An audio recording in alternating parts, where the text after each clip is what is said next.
नमस्कार, Maharashtra viral news चॅनलमध्ये आपले स्वागत आहे।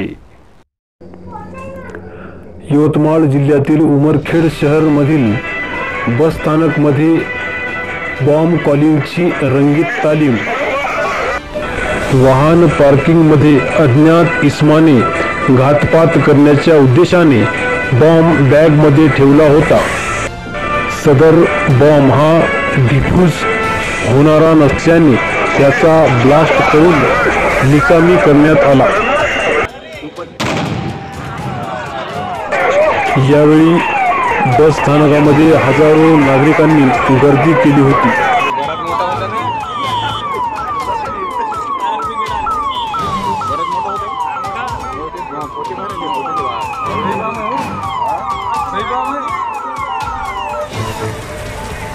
यवतमाळ जिल्हा पोलीस दलापर्यंत सूचित करण्यात येते की ही यवतमाळ जिल्हा पोलीस दलातर्फे घेण्यात आलेली एक मॉकड्रिल होती।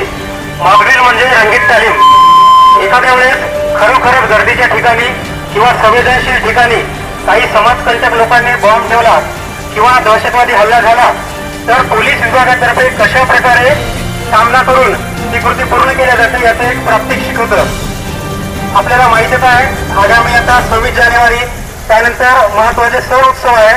अशा सण उत्सवामध्ये काही समाजकंटक लोक बॉम्ब ठेवणे किंवा आतंकवादी हल्ला करणे असे घटना करू शकतात। त्याकरता आपल्या सर्व नागरिकांचे हे कर्तव्य आहे की आपण सतर्क राहणे आणि आपल्या आजूबाजूला काही संशयित वस्तू किंवा संशयित इसम आढळल्यास पोलीस नियंत्रण कक्ष किंवा पोलीस स्टेशन उमरखेड यांना कळवून त्याबाबतची माहिती देणे। धन्यवाद। भारत माता की जय। भारत माता की जय। जय जवान जय किसान।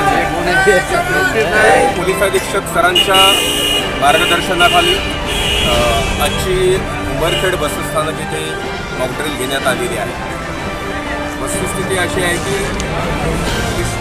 बसस्थानक येथे बॉम्ब सदृश्य वस्तू ठेवल्याची आम्हाला कुठलीही माहिती मिळाली। त्यावरून वरिष्ठांच्या मार्गदर्शनाखाली बॉम्ब शोध पथक यांना व फॉरेन्सिक लॅबना तसेच अग्निशामक दल मेडिकल टीमला इथे पाचारण करण्यात आले तातडीने। तसेच QRTने सुद्धा येऊन तातडीने इथे कव्हर करून बॉम्ब शोधक पथकामार्फत बॉम्ब निष्क्रिय करण्यात आलेला आहे।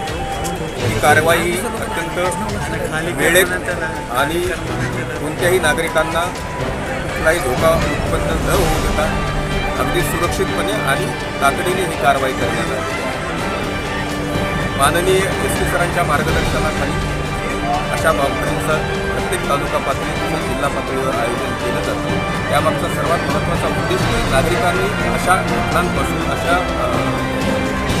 बॉम्ब सदृश्य वस्तू असतील अजून कुठल्या विषयाच्या संदर्भात दहशतवाद्यांच्या कारवाई असतील किंवा अजून कोणी संशय हालचाली असेल तर त्याची माहिती ही तातडीने पोलिसांना दिली पाहिजे आणि ती